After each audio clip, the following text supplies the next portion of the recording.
Amaka's phone slipped from her hand and shattered on the marble office floor. Mama Sandra's voice still echoed inside her head, sharp with terror. "Amaka, come home now. Something is wrong with Adana." The world narrowed to one name, Adana, her 6-month-old miracle baby. She ran past her assistant without a word, heels clacking wildly. Jonathan answered on the first ring. She screamed the news into the phone. They arrived home together, tires screeching against the hot Lagos asphalt. Mama Sandra paced the living room, tears streaming down wrinkled cheeks. "I only fed her like always. Then she wouldn't wake up." Amaka rushed to the cot. Adana lay too still, too quiet. She scooped the tiny body into her arms, heart already breaking. "Adana, baby, wake up," she begged, tears falling on soft cheeks. Jonathan's voice cut through panic. "We're going to the hospital now." In the emergency ward, the doctor's face told the truth first. "I'm sorry. There was nothing we could do," he said gently. Amaka's scream tore through the sterile corridors like a wounded animal. She collapsed, knees hitting cold tiles, refusing to accept the words. Jonathan held her while nurses turned away, unable to watch. Then the doctor spoke again. "We found poison in her blood." The room froze. Even the air seemed to stop moving. Jonathan's eyes narrowed dangerously. "Poison. Someone did this deliberately." The doctor nodded. "We have to report this to the police." Amaka turned slowly toward Mama Sandra, voice trembling with rage. "You fed her last. What exactly did you give my child?" Mama Sandra fell to her knees, sobbing. "I swear I didn't know." Jonathan's mind was already racing.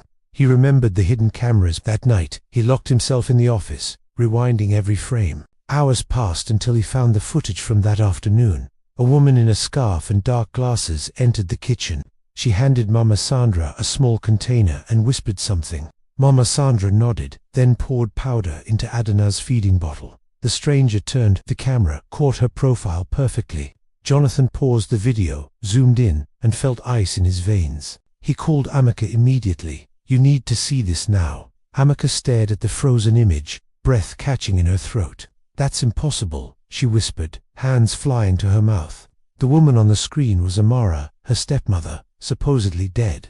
Amara had faked her own death years ago, after surgery. The same woman who once sold Amaka to a stranger. The woman Amaka had saved and paid hospital bills for. Now she had returned to murder Amaka's child in revenge. Jonathan called the police. Warrants were issued before dawn. Mama Sandra was arrested first. She broke quickly under questioning. She confessed everything: revenge, jealousy, hatred for the name Adana. Amara was captured the next day in a quiet village hideout. She looked shocked when police kicked down her small wooden door. The trial filled the courtroom with press and angry activists. Amaka stood tall despite fresh grief carved into her face. "I am not here for revenge. I am here for justice." She spoke of Adana, the name stolen from her late mother. Amara stared blankly from the dock, evil finally exposed. The judge's gavel fell. Life imprisonment for both women. Mama Sandra and Amara were led away in chains forever. Amaka closed her eyes. Justice tasted like ashes without Adana. Her father held her tight. "You stopped her, my daughter." She shook her head. "I didn't win. I lost my baby." Nights became endless. She sat by the grave, telling stories. She clutched Adana's small teddy, whispering promises into the dark. One morning she looked in the mirror and made a decision. "Jonathan, I want to try again," she said, voice steady. 1 year later, twins were born, a boy and a girl. She named them Adana and Adaza, light after deepest darkness. Joy slowly returned to the house with baby cries and laughter. A quiet Saturday morning, sunlight soft through bedroom curtains. Amaka lay watching the twins sleep, peace finally within reach. Jonathan brought breakfast, teasing about pap and fried plantain. The doorbell rang. Neither of them was expecting visitors. Jonathan opened the door and froze. Amaka heard the change. A thin teenage girl stood there, eyes red from crying. "My name is Chika. I was told you help girls." Amaka walked forward, baby Adaza cradled in her arms. Chika collapsed, sobbing. "They wanted to sell me abroad. I escaped and walked for days to find you here." Amaka knelt, wrapping the terrified girl in a warm embrace. "You're safe now. No one will hurt you again." Then Chika whispered something that turned Amaka's blood cold. They spoke of Mama Sandra and a bigger network. Jonathan locked the door and immediately called the police. Detectives arrived that evening. Chica told everything she knew. A ring of fake nannies, trafficking girls across states existed. Mama Sandra had been one piece. Someone called Matron led. The matron was last seen hiding somewhere in Imo State. Amaka looked at Chica and saw her younger, broken self. She stays with us, she told Jonathan without hesitation. That night, Amaka held her babies, but sleep never came. If the network still lived, more girls were suffering now. The next morning she called a press conference outside her gate. Cameras flashed as she spoke of pain and surviving evil. She announced the Adana Rescue Initiative for trafficked girls. In the crowd, one man in Agbada did not clap. He stared at Amaka with a cold, knowing smile. When people dispersed, he melted away into the crowd. Jonathan saw him too. That wasn't a journalist, Amaka. Threats began the same week. Letters, cars following them. One night someone poured petrol and tried to burn the gate. Amaka refused to run. She hired private security instead. She met lawyers and police, vowing to expose everything. The man in Agbada was Chief Dominic Ua, powerful politician. He funded the trafficking ring. Amaka threatened his empire. He ordered her silenced before the nation fully woke. One evening her convoy was ambushed on the expressway. Gunshots rang out. Tires burst. Cars swerved violently. Special forces hidden in her team returned fire fiercely. 2 attackers died. One was captured alive and talking. He named Chief Dominic as the one who ordered death. Within 72 hours, police raided the chief's mansion. Files, bank records, and lists of victims were seized. Chica's name appeared among 27 missing girls. The courtroom filled again for Chief Dominic's trial. Amaka sat beside Chica, holding the girl's trembling hand. The judge sentenced him to life without possibility of parole. Outside, crowds chanted Amaka, the fighter under the sun. Months later, Adana Haven opened on the land of old pain. Bright walls and a plaque welcomed every rescued girl. For every girl told she was worthless, you belong here. Chica stood tall, now enrolled in school and healing. The twins ran around laughing, light in every corner. 10 years passed. Over 3,000 girls were saved. Amaka spoke at the United Nations, voice strong and clear. Young Adana, now 10, made a viral birthday video. I carried a name of a baby who died for love. My mother lived so others like me never suffer again.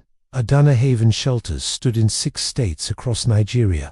Amaka became the voice Nigeria never knew it needed. From soul child to mother who lost a daughter to poison. From broken woman to warrior who refused to stay silent. She turned every scar into a door for someone else. And every night she whispered thanks to the first Adana. Your name did not die. It became freedom for thousands. Evil tried to bury it, but love raised it higher. Amaka's story became legend told in schools and villages. Girls walked with their heads high because she once did. Chiefs fell, matrons were jailed, networks were destroyed. Yet Amaka knew the fight would never truly end, so she kept building shelters and training rescue teams. She taught Chica, now a lawyer, to carry the torch. She taught her twins that pain can become purpose. And every year on Adna's death anniversary, lanterns rose. Thousands of lights floated into the Nigerian night sky. Each lantern carried a name of a rescued girl. Each light whispered the same promise into darkness. You are seen, you are loved, you are free now. Amaka stood watching them rise, tears mixing with smiles. Jonathan held her close. The twins waved glowing lanterns. Chica released one that carried the name of her mother. The sky became a river of hope above their heads, and somewhere beyond the stars, a tiny soul smiled. Odana's name lived, not in graves, but in living girls. It lived in every shelter, every rescued heartbeat. It lived in every woman who refused to be broken. From poison in a bottle to lanterns in the sky. From one mother's scream to a nation's anthem of justice. Amaka's war was won one rescued girl at a time. And the light that started with a single poisoned baby now illuminated the entire country, bright and unquenchable. Evil came for her child and awakened a sleeping lion.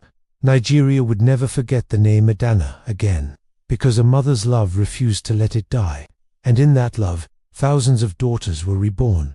The lanterns still rose every year on the anniversary. Thousands of them now. Amaka stood on the roof of Adana Haven, Lagos, wind tugging her wrapper. 15 years had passed since the poison entered that tiny feeding bottle. Young Adana, now 20, stood beside her mother, releasing her own lantern. Adaza, her twin brother, filmed it for the Foundation's global channel. Chika, 32 and fierce, coordinated hundreds of volunteers below. The sky filled with glowing names of girls who had been saved. Amaka's eyes searched the darkness for the one name that started everything. She whispered it softly. Adana, the first one, are you watching tonight? A warm breeze answered, carrying the scent of rain and hope. Her phone vibrated against her hip.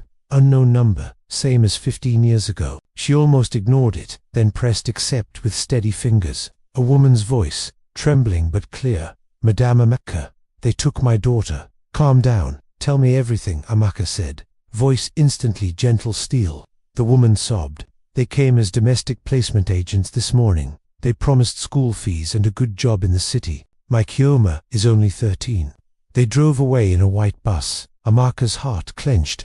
The pattern was too familiar, too organized. She signaled Chika with 2 fingers. Emergency protocol began immediately. Within minutes, the rescue command room under the shelter lit up. Former trafficked girls, now trained as investigators, traced the bus route. Adaza pulled satellite feeds while young Adana tracked social media tags. Chika's legal team prepared court orders before the sun rose. By dawn they had a location, an unmarked compound in Ogun Forest. Amaka led the convoy herself, bulletproof vest hidden beneath Ankora. 23 rescued girls had become the core of her rapid response team. They moved like shadows, guided by girls who once escaped the same cages. Police waited on standby. This time they came at Amaka's command. The compound gates burst open under controlled explosives at first light. Inside, 37 girls huddled in a locked hall, terrified but alive. Kioma ran straight into her mother's arms when she saw her. Amaka knelt among them, counting heads, kissing dusty foreheads. In a back office they found ledgers, photos, and new names. The matron was dead, but someone had inherited her throne. A new signature appeared on every page. Madame Gold Amaka stared at the name until it burned behind her eyes. Back at Adana Haven, Lagos, the rescued girls received medical care. Kioma clung to Amaka's wrapper, whispering thank you again and again. That night, Amaka gathered her inner circle in the lantern-lit garden. Madame Gold is not a person yet. She is a ghost. We have chased ghosts before and turned them into prisoners. Young Adana raised her hand. Let me go undercover this time. Amaka's heart stopped. Her daughter's eyes mirrored her own fire. No child of mine will ever be bait, she said firmly. Adaza spoke quietly. Then, let us be the hunters instead. They built a plan that night. Meticulous, patient, and merciless. They posed as desperate cousins seeking domestic work in Abuja. Hidden cameras in buttons, trackers in braids, panic buttons in teeth. Madame Gold's agents took the bait within 4 days. The cousins were driven to a mansion behind the rocky hills. Inside, marble floors hid screams and auction rooms below. For 9 days the team waited, gathering voices, faces, evidence. On the 10th night, Amaka gave the signal from Lagos. Armed police and Foundation strike teams stormed from 3 sides. Madame Gold stood on a balcony in gold lace. Finally revealed, she was Chief Dominic's younger sister, Grace Yue, free on technicality. Grace had rebuilt the empire while her brother rotted in prison. She smiled at Amaka across the chaos. You never learn, do you? Amaka walked straight to her, cuffs already waiting on police wrists. I learned enough to bury your entire bloodline in jail. 72 girls were freed that dawn, the largest rescue ever. The mansion became Adana Haven North within 6 months. Grace Yue received 3 consecutive life sentences, no parole ever. The nation woke to headlines. Amaka ends Nigeria's biggest trafficking ring. Every police station now displayed the Foundation's rescue hotline. Amaka stood in the National Assembly the day the bill was signed. The president handed her the pen. This country owes you everything. She took the pen, then placed it beside a framed photo of baby Adana. That night she returned home, exhausted but strangely light. Jonathan waited with jollof rice and a bottle of palm wine. The twins, now university students, tackled her with proud hugs. Chika arrived with her own daughter, named Amaka after her savior.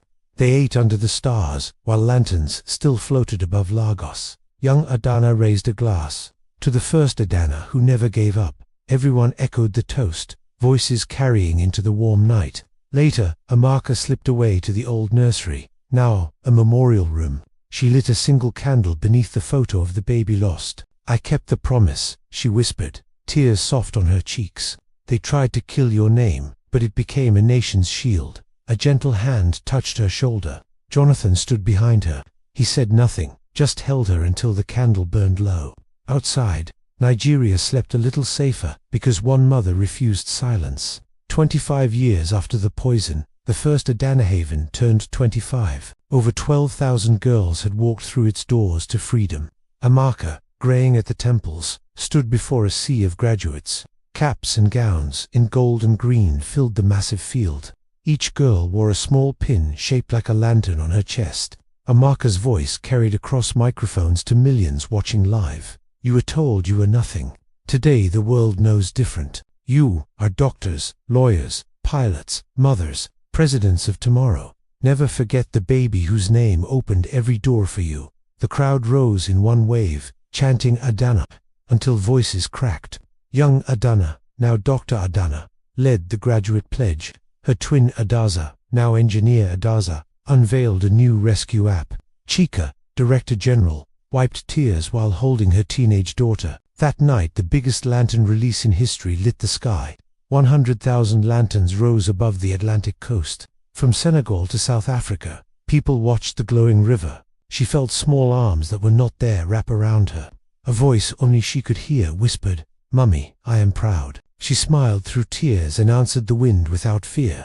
"I know, my love. Your name is now the safest place." Jonathan found her later, wrapped, placing a shawl over her shoulders. "Ready to go home?" he asked, voice tender after decades. She turned, eyes bright. "I have been home for 25 years. Every rescued girl is another room in the house you built." He kissed her forehead. They walked back, hand in hand. Behind them the lanterns kept rising, higher than any darkness, and somewhere beyond the stars, a tiny girl with her mother's eyes watched the lights. She started and smiled forever. The name Adena did not die. It became eternal. It became shelter, law, education, courage, and unbreakable love. From one poisoned bottle rose a nation of unbreakable daughters, and the mother who refused to let evil write the final chapter kept writing new ones, one rescued girl at a time, until the entire country learned to say her baby's name. With pride, with tears, with fists raised against darkness.